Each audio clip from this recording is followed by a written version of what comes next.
Hoje eu quero trazer à sua memória lembranças afetivas que podem te dar esperança. A palavra de hoje está no livro de Lamentações, no capítulo 3, versículo 21, e ela diz o seguinte: Quero trazer à memória o que pode me dar esperança. Hoje é o dia que o Senhor quer trazer à sua memória apenas coisas que te tragam esperança nesse dia. E falando nisso, eu gostaria até de compartilhar lembranças da minha infância que realmente me trazem esperança, que me mostram um tempo muito diferente dos dias que nós estamos vivendo hoje. Por exemplo, as igrejas pequenininhas, vocês lembram das igrejas pequenininhas? Aquelas que os bancos ainda eram de madeira, não tinha conforto, não tinha ar-condicionado, às vezes nem tinha ventilador. Às vezes era de chão batido essas igrejas, como na minha infância.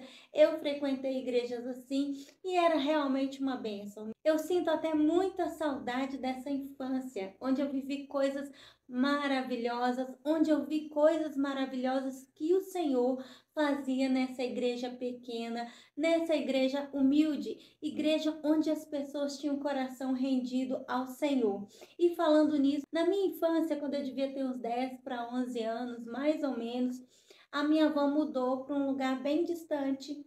E este lugar, a cidade mais próxima era mais ou menos uns 6 quilômetros andando a pé. Era o caminho nosso para ir até a igreja.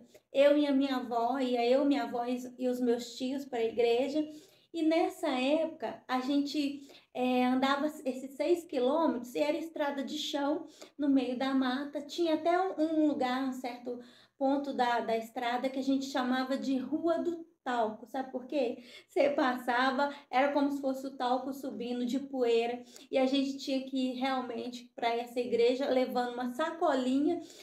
Dentro da sacolinha tinha que ter um pano molhado, e quando chegava na porta da igreja, a gente ia de chinelo, né? Na verdade, os calçados iam na sacola junto com o paninho molhado.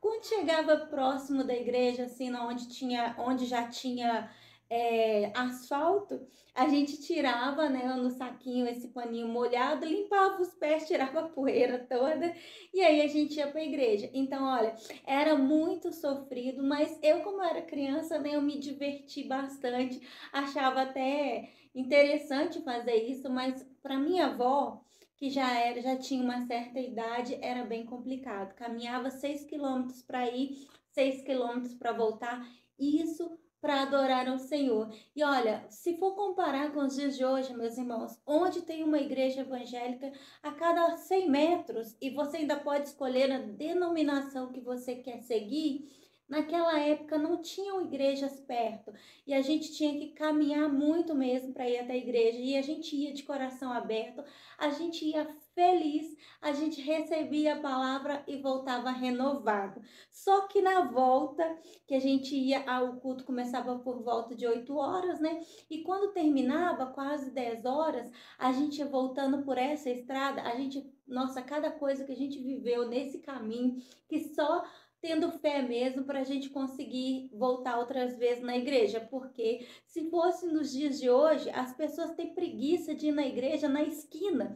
Imagina andar 6 quilômetros numa rua de estrada de chão e no meio de uma mata fechada, onde a gente ouvia barulhos na estrada o tempo todo, e na mata, principalmente na mata, a gente várias vezes, a gente até levava uma lanterna bem pequenininha que, na verdade, ela iluminava muito pouco, né? Então, somente os passos à frente mesmo.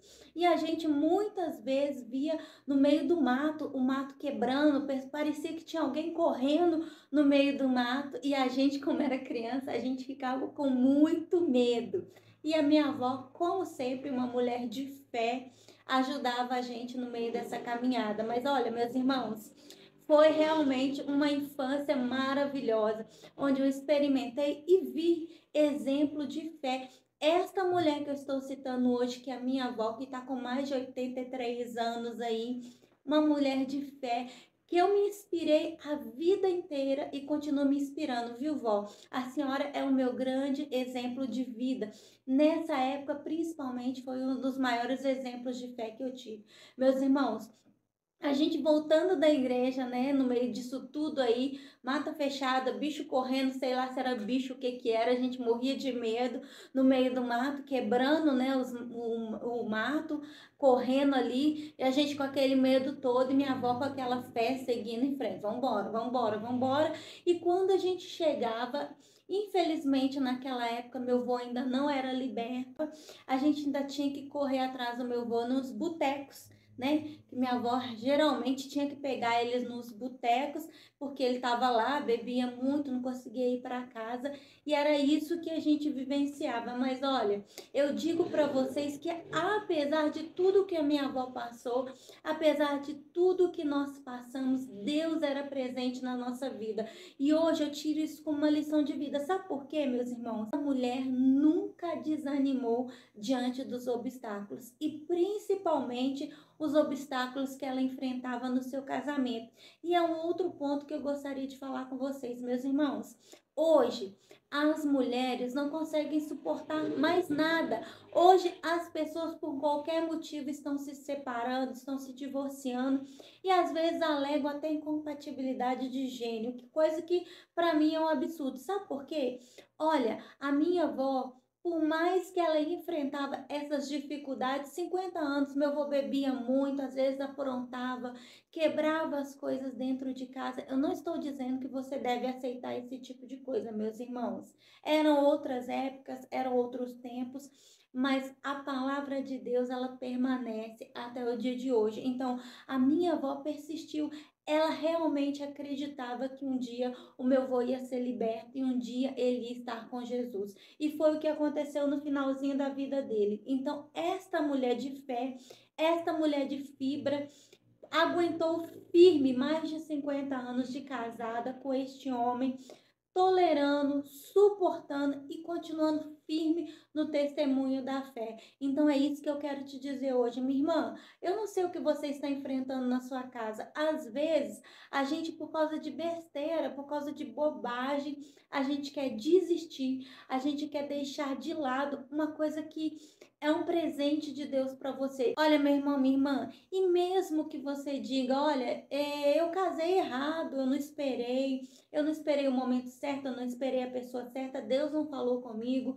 Olha, mas isso é uma decisão que você já tomou. Você já subiu ao altar, você já casou, e a palavra de Deus, ela é clara. Deus odeia o divórcio. Então, olha, se esforce. Independente se você fez uma escolha errada ou não, você já está casado. Então, agora lute pelo seu casamento. Batalhe mesmo, mude você, tenha consciência que por mais que você ache que a outra pessoa está errada, meu irmão, não existe só uma pessoa errada na história. Sempre existem os dois lados da história e você, de certa forma, querendo ou não querendo, também pode estar contribuindo. Então, minha irmã, a mulher sábia, ela edifica a sua casa. A palavra diz que a mulher santa, ela santifica seu marido. Então, seja como a minha avó, uma mulher sábia, uma mulher santa, que apesar de passar por tanta coisa, por tantas lutas, ela permaneceu firme e eu nunca vi essa mulher reclamar de nada a respeito do que acontecia com ela. Eu nunca vi ela reclamando do meu vô, da forma que ele agia. Eu nunca vi ela reclamando por ter que caminhar tanto para ir na igreja e por tantas dificuldades que ela enfrentou. Então, por que que eu e você, nos dias atuais, que as facilidades estão aí pra gente, hoje está tudo muito fácil, por que que você vive reclamando então?